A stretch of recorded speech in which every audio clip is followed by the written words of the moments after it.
Maria Santos finished mopping the marble floors of the 42nd floor of the Genesis Tower at 11:47 p.m., her worn sneakers squeaking softly against the pristine surface that reflected the city lights streaming through floor-to-ceiling windows. At 53 years old, she had been cleaning office buildings for nearly 2 decades, and her hands bore the evidence of countless hours spent scrubbing, polishing, and maintaining spaces for people who rarely acknowledged her existence. Tonight, like every night for the past 3 years, she was working her second job of the day, having already completed her morning shift at Memorial Hospital and knowing she still had to clean 2 residential houses before sunrise. The 3 jobs barely covered her daughter Sophia's medical expenses, but Maria never complained, never showed the exhaustion that lived in her bones like a permanent resident. Sophia, her 18-year-old daughter, had been battling leukemia for 2 years, and the treatment costs had drained every savings account, sold every valuable possession, and pushed Maria into a relentless cycle of work that left her with perhaps 4 hours of sleep on good nights. As she gathered her cleaning supplies into the battered cart that had been her constant companion for years, Maria felt the familiar weight of unpaid bills in her pocket, the electricity notice, the overdue rent warning, and the hospital payment plan she was already behind on. Her supervisor had mentioned possible overtime shifts becoming available, which would mean even less sleep, but perhaps enough money to keep Sophia's treatment going for another month. The building was eerily quiet, except for the hum of ventilation systems and the distant sound of traffic 42 floors below, where life continued its restless pace even in the dead of night.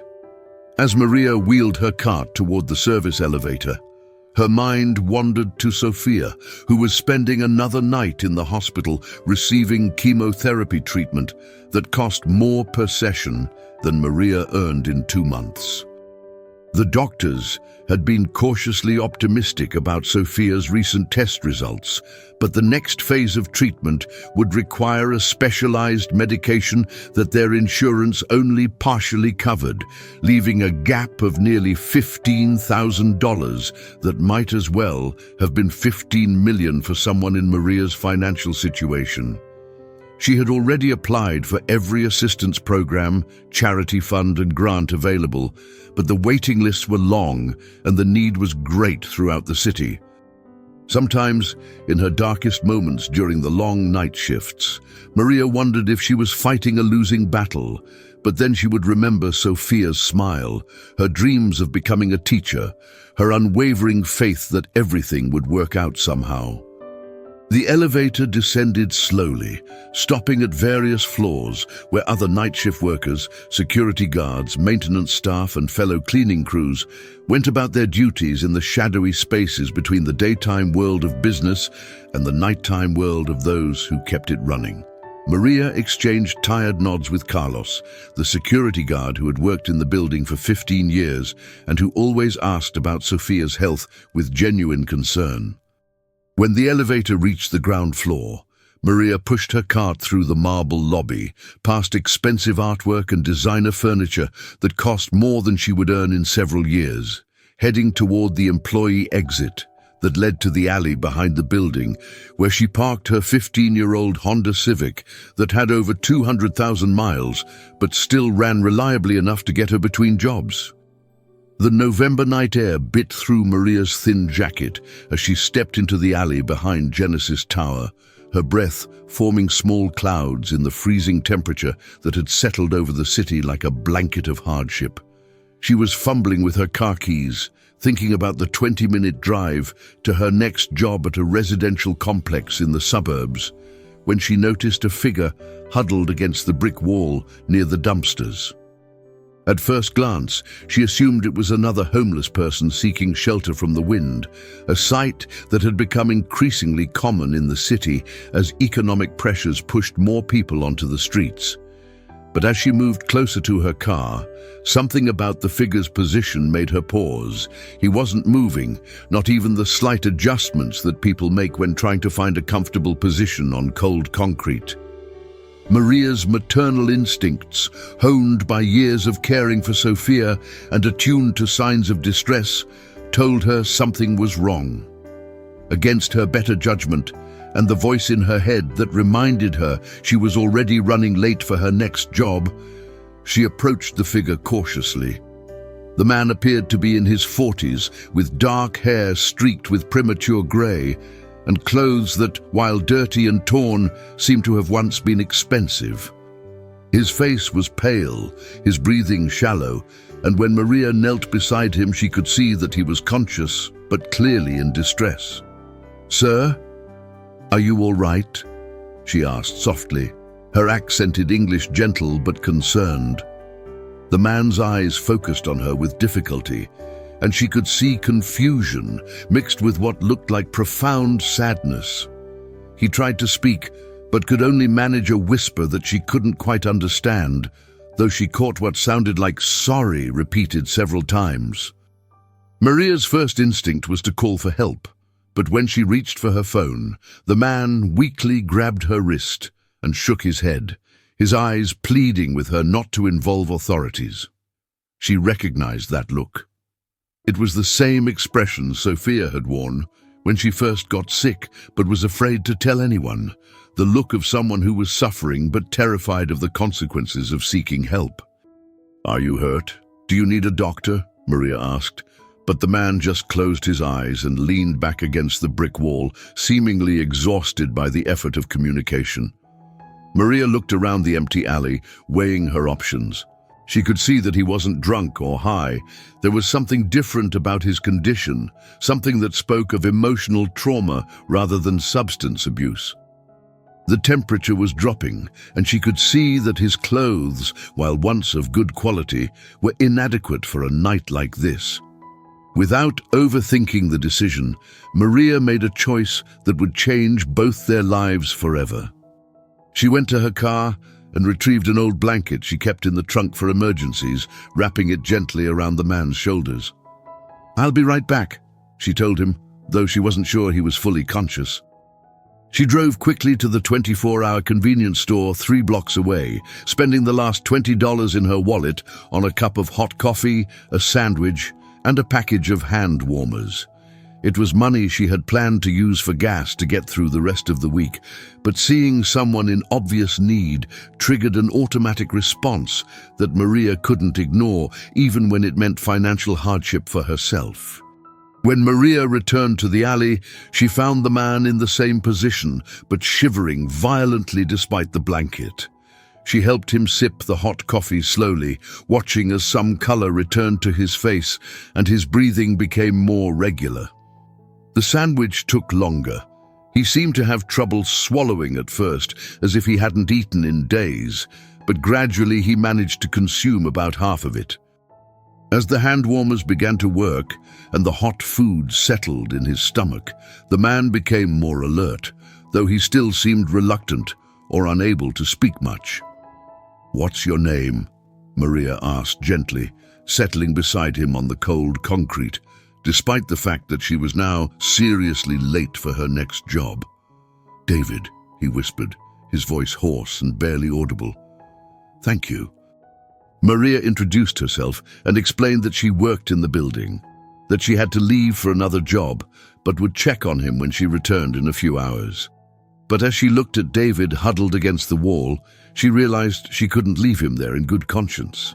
The temperature was supposed to drop even further during the night, and despite the blanket and hand warmers, he clearly needed more substantial shelter and care. "I have to go to work," she told him, "but there's a shelter about 6 blocks from here. Do you have somewhere you can go?" David shook his head slowly, and Maria could see shame and resignation in his expression.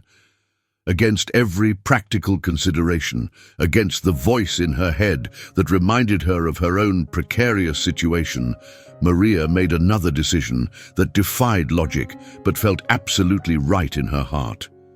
"Come with me," she said, helping him to his feet. "You can wait in my car while I work. It's warm and you'll be safe." The next few hours passed in a blur of routine cleaning tasks performed with an unusual sense of urgency.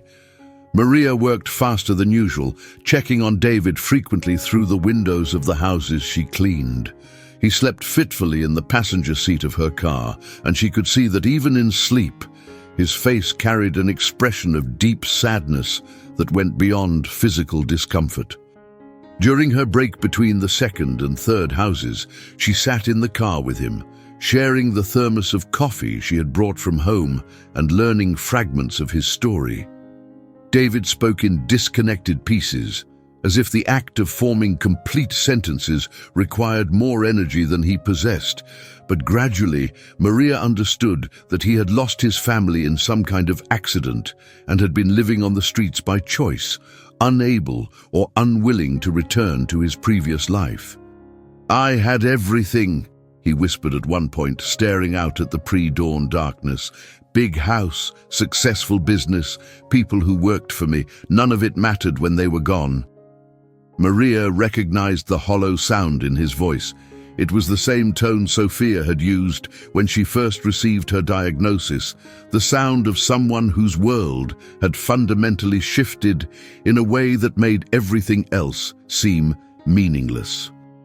As the first hints of sunrise began to appear on the horizon, Maria faced a decision that would stretch her already impossible finances beyond the breaking point. David clearly needed more help than she could provide with hot coffee and a warm car. But she also couldn't abandon him now that she had become involved in his situation. When Maria finished her last cleaning job at 6:30 a.m., she drove David to a diner she knew that served cheap breakfast and stayed open 24 hours. Using money from her emergency fund, a coffee can in her kitchen that contained bills and coins saved for Sophia's medication, she bought him a full breakfast and watched as he ate slowly but steadily, as if remembering how food was supposed to work. The diner was nearly empty, except for a few truck drivers and night shift workers grabbing coffee before heading home, and the fluorescent lighting made David's haggard appearance even more pronounced. As he ate, Maria found herself studying his face and hands, noticing details that seemed inconsistent with someone who had been homeless for an extended period. His hands, while dirty, didn't have the calluses and rough skin she would have expected, and despite his unkempt appearance, his teeth were straight and well-maintained. There was something about his bearing, even in his current state, that suggested education and former prosperity. "David," she said carefully, "what kind of work did you do before?"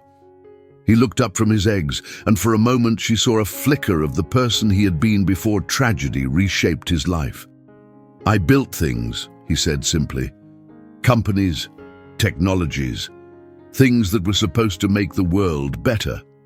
The way he said it suggested that he no longer believed in the value of his former accomplishments, that success in business felt meaningless compared to the losses he had suffered. Maria nodded, understanding that some kinds of grief were so profound they could make previous achievements feel like elaborate jokes. Block 8. After breakfast, Maria made a decision that surprised even herself. She drove David to her small apartment, a modest 2-bedroom place she shared with Sophia when her daughter wasn't in the hospital. The apartment was clean but sparse, furnished with second-hand items and decorated with Sophia's artwork from before she got sick.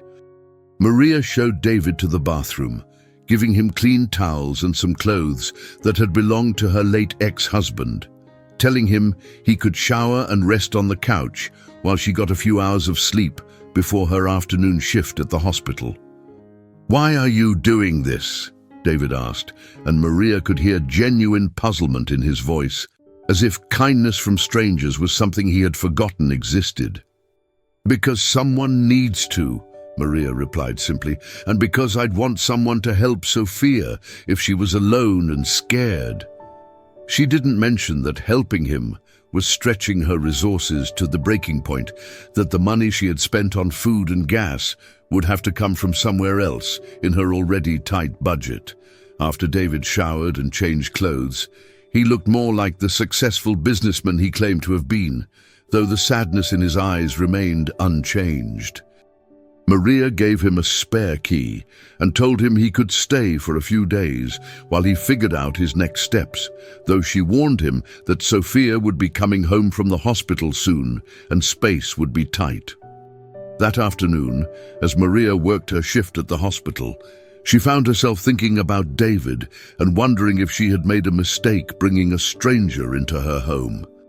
But when she returned that evening, she found him sitting at her kitchen table with a laptop that seemed to have appeared from nowhere, looking more focused and alert than he had since she'd found him. Block 9. "Where did you get that?" Maria asked, gesturing toward the expensive-looking laptop that definitely hadn't been in her apartment that morning. David looked up with an expression that was hard to read, part embarrassment, part determination. "I had it hidden," he said simply. "There are some things I need to take care of." Over the next few days, as Maria continued her exhausting schedule of 3 jobs, she noticed that David was spending long hours on the laptop, making phone calls in low voices and gradually transforming back into someone who seemed comfortable with technology and business. He insisted on paying for groceries and utilities, producing cash from sources he didn't explain, and Maria noticed that he had contacts and resources that seemed inconsistent with someone who had been living on the streets. When she mentioned this observation, David was quiet for a long moment before saying, "I told you I used to build companies.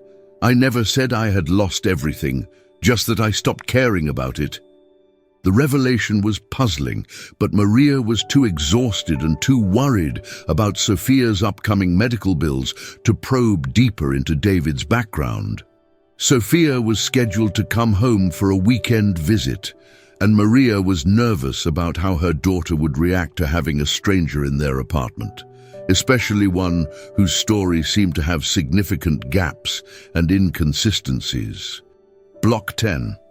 When Sophia arrived home from the hospital, pale and thin but with bright eyes that lit up at being in familiar surroundings, she took David's presence in stride with the adaptability that had helped her cope with her illness. David, for his part, seemed energized by Sophia's presence, asking her about her studies, her dreams, and her artwork with genuine interest. Maria watched the interaction carefully, seeing something in David's face when he talked with Sophia, a warmth and engagement that hadn't been there before. That evening, as Sophia rested and David worked on his laptop, Maria finally confronted him directly about his identity. "You're not who you said you are," she said quietly, sitting across from him at the kitchen table. "I don't know exactly what your story is, but I know you have resources and connections that homeless people don't typically have." David closed the laptop and looked at her for a long moment, seeming to weigh his words carefully. "My name is David Chen," he said finally. "I'm the founder and CEO of Chen Technologies. You might have heard of us. We develop software for healthcare systems, including the system your hospital uses." Maria felt the ground shift beneath her as she processed this information, realizing that the man she had been helping was not just wealthy, but one of the most successful tech entrepreneurs in the country. "Then why were you living on the streets?" she asked, though she suspected the answer had to do with the family tragedy he had mentioned earlier. Block 11, David's story, told in full for the first time since Maria had found him, was heartbreaking in its scope and devastation. 2 years earlier, his wife and 12-year-old daughter had been killed in a car accident caused by a drunk driver while driving to pick up David from his office where he had been working late on a product launch. The guilt and grief had been overwhelming, made worse by the fact that his company's success had become meaningless in the face of such loss. He had gradually withdrawn from business operations, eventually walking away entirely and choosing to live on the streets as a form of penance, believing that he deserved to suffer for having prioritized work over family.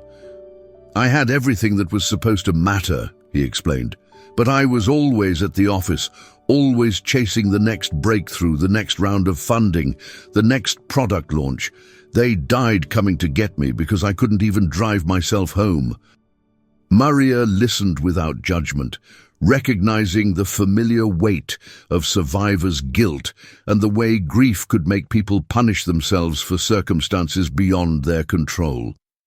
She told him about Sophia's illness, about the constant struggle to balance work with being present for her daughter, about the fear that consumed her whenever she thought about the possibility of losing the most important person in her life.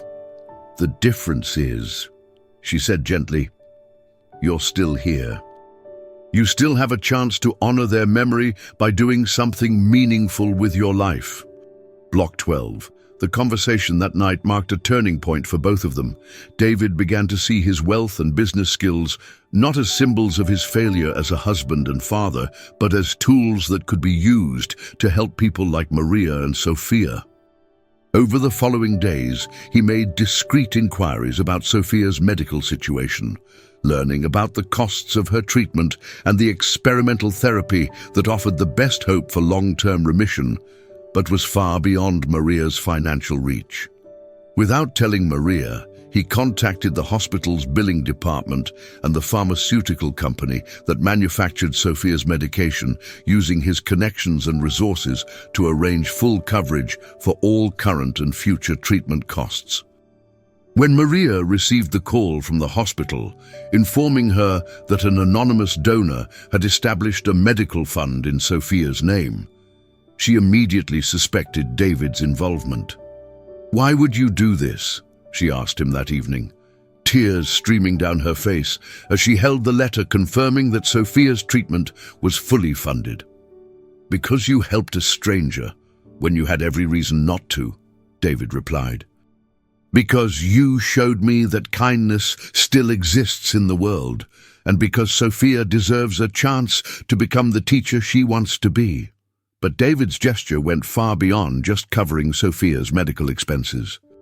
He had been thinking about larger issues: the hundreds of families struggling with medical debt, the healthcare workers like Maria who sacrificed their own well-being to care for others, the systemic problems that made it difficult for people to access basic healthcare and education. Block 13.